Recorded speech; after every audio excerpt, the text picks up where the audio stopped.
భూమిని నాశనం చేసే జల ప్రవాహం ఇక మీదట రాదు. ఇది దేవుని వాగ్దానం. మరోసారి అలాంటి జలప్రళయం రాదు. ఈసారి వచ్చేది అగ్నిప్రళయం, జలప్రళయం మటుకు రాదు.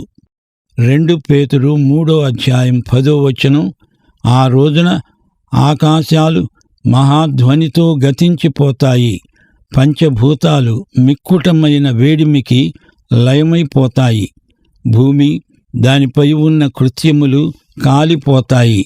ఇప్పుడు దేవుని నిబంధనను గురించిన చిత్తరువు చూడబోతున్నాము.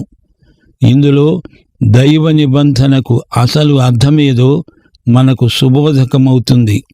ఇదొక పరిశుద్ధ సంకేతం, గుర్తు, చిహ్నం, దృశ్యమానమైన వస్తుపాఠం, వాస్తవ సత్యం. 12-13 దేవుడన్నాడు, నేను చేస్తున్న ఈ నిత్య నిబంధనను ఎల్లప్పుడూ జ్ఞాపకం ఉంచుకుంటాను.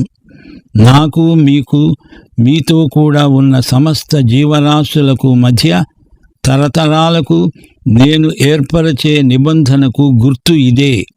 మేఘములో నా ధనుస్సును ఉంచాను. అది నాకు, భూమికి మధ్య నిబంధనకు గుర్తు.